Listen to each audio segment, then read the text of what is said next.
Hi guys, so today we are talking all about hair color and hair color for your skin undertone.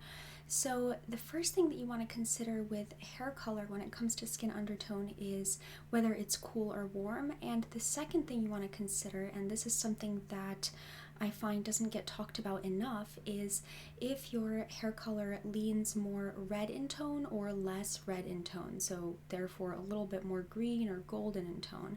So those two things are what we're going to discuss here. And toward the end of the video, I'm going to discuss a little bit about bone structure and things like that, but that's a little bit beyond the scope of this video. So if you're completely new here, I do have all kinds of videos to get you started on finding your skin undertone as well as finding your bone structure type, and I'll leave those videos down below. And if you are still confused, then I also offer color typing and body typing consults through my website, and I'll leave a link down below to those as well. And I'm going to use some images here of photos that you guys have submitted through the website, and if you want your photos to be included in future videos, you can submit them through the photo submission portal on miriamstyle.com. And I always have to say this, all of the photos I include in my videos are photos that were submitted through the photo submission portal. They are not consult photos. My consult photos are always private. So let's get into it and talk about cool versus warm. So this is one of the most important things.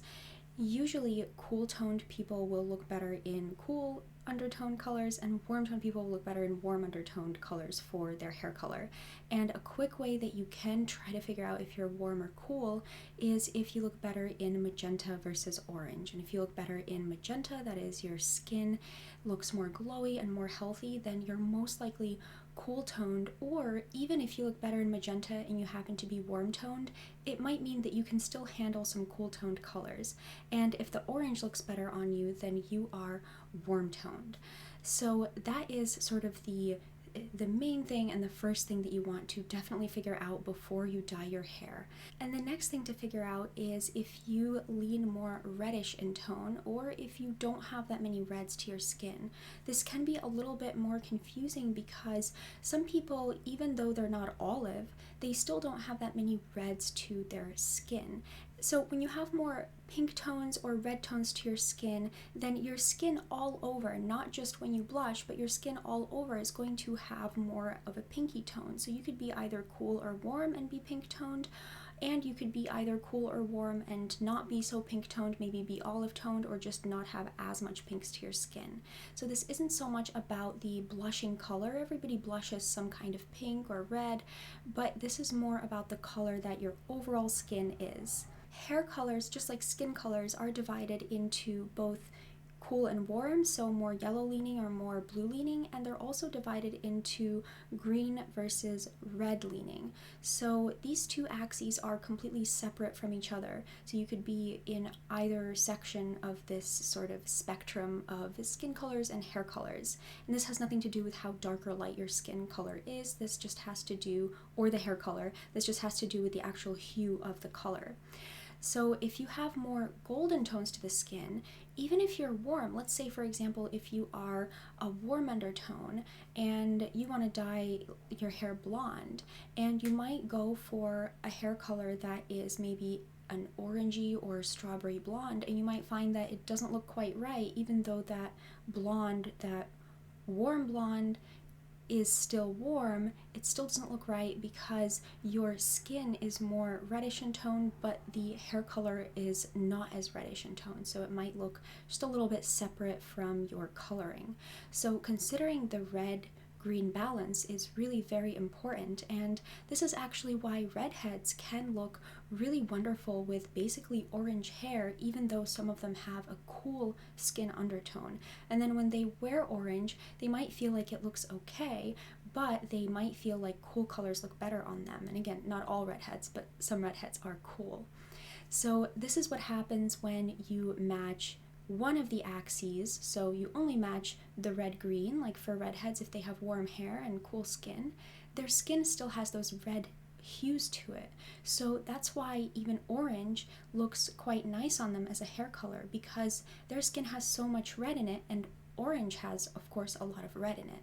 So this is why redheads can tend to look good in warm hair colors as long as they are red in tone.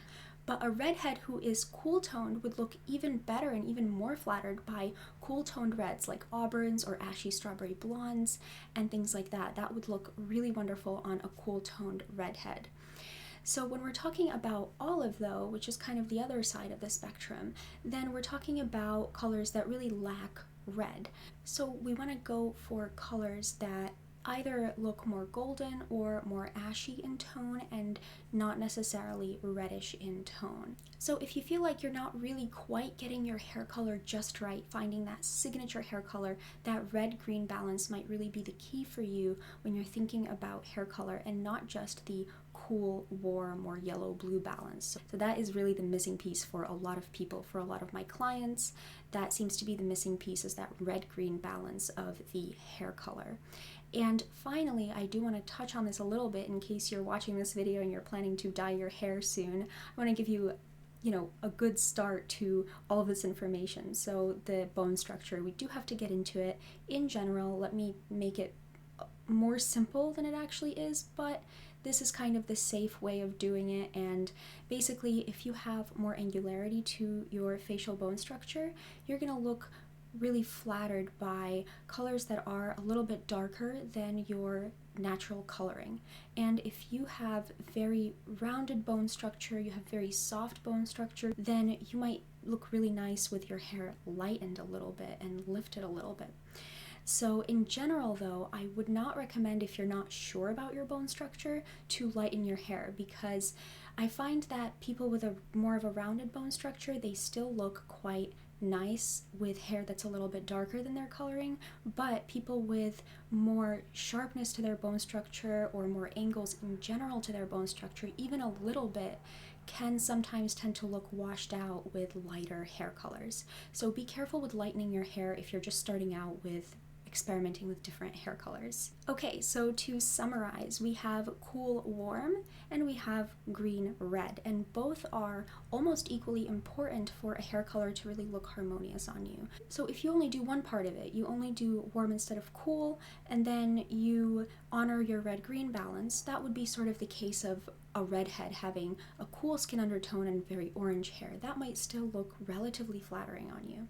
And if you go vice versa, if you honor the cool warm balance but you don't honor the red green balance, you might find that that also looks pretty nice on you, and it might look a little bit more artificial.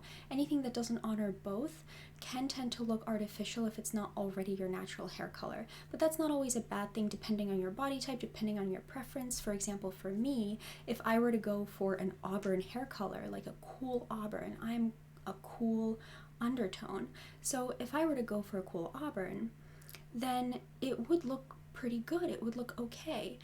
At the same time, it would look a little more artificial, so it just depends on the taste and the preference, what you like. Some bone structure types are more easily able to handle artificial hair colors, and they look really chic on them and really good on them, and some bone structure types have a harder time handling artificial looking hair colors. So basically, if you're a mixed type, wearing artificial hair colors is going to most likely be more flattering for you, or it's going to work for you, as well as, of course, natural hair color types as well. But all the other types, blended, beveled, sharpened, and rounded, those 4 types, generally, if you have a hair color that's a little bit too artificial, it might look a little bit separate, but of course, again, it's a matter of preference, and those bone structure types, they have to be more careful with really doing an artificial hair color intentionally so that it looks just right. So that is it, you guys. That's all I have to say for this video. I hope you enjoyed it. Leave some comments down below. Let me know your thoughts. Let me know if the red-green balance was that missing piece for you, and if you are on your way to find your signature hair color. I'd love to hear about that. And also, I'll leave some videos down below if you're completely new and you don't know what's going on and you want to get started learning about color typing, body typing. I'll leave plenty of videos for you to take a look at, and I'll leave a link down below to my consults and to Miriam Style Club, where we have exclusive content.